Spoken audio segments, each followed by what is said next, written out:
Hey guys, I'm Chris, and this is the longest way AMA. First of all, I'm sweating. And second of all, I walked from China to Germany and I'm here to answer your questions.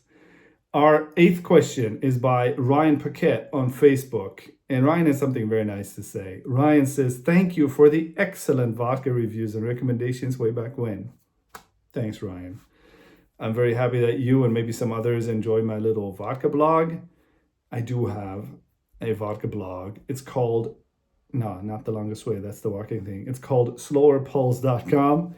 And I have a lot of vodka brands in the pipeline actually that I've already drunk and tasted, and I've taken down notes. I just haven't uploaded them yet because the blog needs some updating in the design department. So once I get that done, I'm going to update the blog with a lot of vodka brands. Anyway, drink responsibly.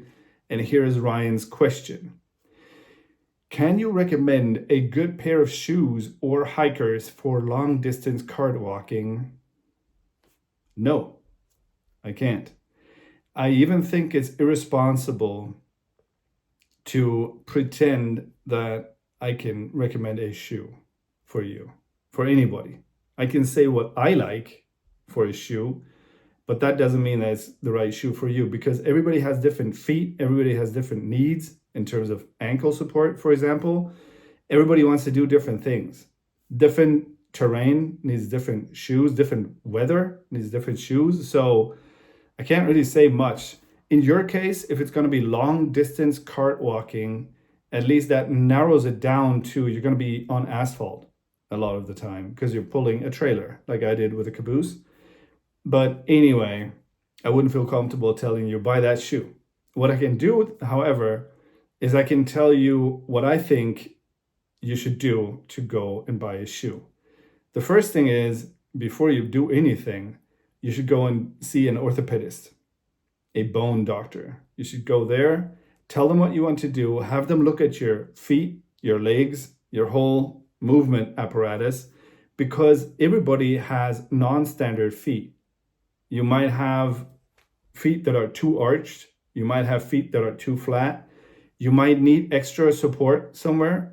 You might have one leg that is longer than the other. And orthopedists will probably understand most of these issues and might prescribe you inlays that you can put in your shoes. So those are really good. That's my first recommendation that you should do. The second one is go to a physical therapist, a person that understands movement and muscles and how they work together. You should tell the physical therapist what you want to do, and you should show them your posture when you're walking. And the physical therapist, they can maybe give you some exercises to strengthen parts of your movement apparatus that need strengthening before you go on your adventure. So that's the second thing. The third thing is still not buying shoes. I think you should first buy socks, and you should spend a little bit of money on hiking socks. I think these are really important. The brand that I use is a German brand, and I'm not big on wool. I'm not big on cotton. These are like propylene or some stuff like that. I like them. Doesn't mean you like them, but go and buy a few different kinds of hiking socks. As you can see in this pair here, it has a little L on one of them because that's the left one. The other one has an R on them. And I usually buy 7 or 8 pairs, all of them in different designs so I can easily keep them apart. Because when I'm walking, hiking, whatever, I like to switch my socks every day because I like to kind of pretend that I have fresh feet. So that's something I do. Buy the hiking socks, try them out a little bit, and then you go into a shoe store. You can either go into a shoe store that is big. We're not going to order online. Go into a shoe store that is big, or go into an outdoor store that has a big shoe section. And then when you get in there, again, find a service person, tell them what you want to do, tell them where it's going to be, the weather, what you're expecting. Lots of rain, or is it going to be dry? Is it going to be hot? Is it going to be cold? And have them recommend a bunch of shoes, not just one pair. Don't listen to a vendor who tells you, oh, no, you need this kind of leather shoe, whatever. Try different pairs. A good shoe store, especially in an outdoor store, should have a section where you can try shoes, and they have different terrains. Like they have an up slope, they have a down slope, they have like a rocky ground, and you can wear the shoes that they give you on that terrain and just kind of test them out a little bit. That's not going to be enough. After trying out a bunch of shoes, you should buy one pair, take it home, and then test it out. I'm sorry, you're not going to start any adventure. The best thing is to test it out around town. Take a 5 kilometer walk, 10 kilometer walk, maybe 15 kilometer walk. If you find out the shoe is not right, that is pretty sad, but it's better than finding it out when you're on your adventure. So in this case, you just kind of deal with it, wear this shoe in your everyday life. It's not going to be bad, and go back to the store, tell them this shoe wasn't it. You need something different, and buy a better shoe. And then you might be lucky and find a shoe that fits you. If we're going to talk about my personal favorites when it comes to shoes, I kind of evolved.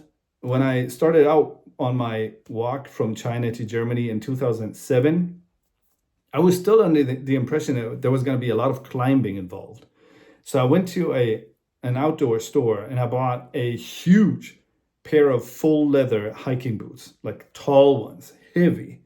And I got those, I got the inlays too, and I hated them. Not the inlays, I hated the boots because they were very heavy, like just weight wise. It's difficult to walk with them.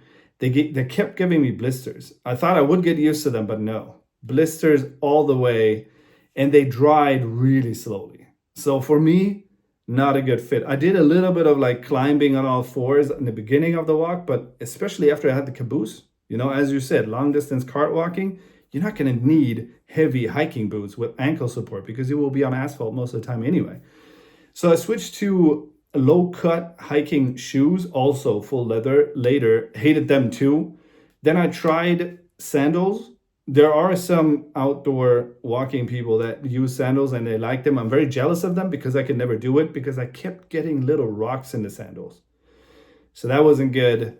And then after a while, after some dramatic mishaps with me getting epic blisters in my hiking shoes in Turkmenistan, I actually lost a toenail there, and then resorting to wearing flip-flops in the Turkmen desert because I couldn't stand the shoes anymore.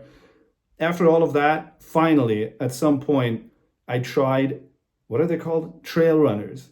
These light running shoes that long distance runners, they wear on uneven terrain. I brought my pair of trail runners here. Doesn't mean I'm endorsing the brand. I like the brand, but that doesn't mean they're right for you. The reason I like them is because, as you can see, the sole is very high and it's very bouncy. When you put them on, it feels like the weight that you put on them, it gets given back to you. It's like springy. So I like that. Doesn't mean you like it. They're very soft. They're sadly not durable at all. Like you walk maybe 500, 600 kilometers in them, and then you can see them falling apart. This part here fell apart. Basically, the first thing to go is the sole. As you can see here, it's absolutely flat. This kind of shoe, if you're doing serious walking, that's not going to be good. You're going to have to can that, get a different shoe. My case right now, doesn't matter. I'm not doing any long distance walking. I'm just walking around town, so I just kind of keep it maybe for nostalgic reasons, or maybe because it's so pretty. Because that's another thing with these trail runner shoes. They're ugly as hell. Like this is even not so bad. When I got this pair, it was the last pair that I bought. I bought it in Fulda near Frankfurt last winter. And I knew it was going to be the last pair. And I called the store because I already knew the brand, the model, and the size. I called them and I was like, get me this kind of shoe and make it the ugliest one, because I just wanted to know how ugly can they be. And they got me this one, the Ferrari. I personally think they failed because it isn't as ugly as the others, but still, it's pretty ugly. Like you run around outside with your socks that have a little R on them, and then you have these shoes that look like, I don't know, like a kid drew them or something. Yeah, but I like them. See what you like. See if you need Gore-Tex or some other membrane or you don't. And before you go on a very stupid adventure, go to an orthopedist, go to a physical therapist, buy good socks, and then try a bunch of shoes. That's what I can say about shoes. Thanks, Ryan, and drink responsibly. Peace.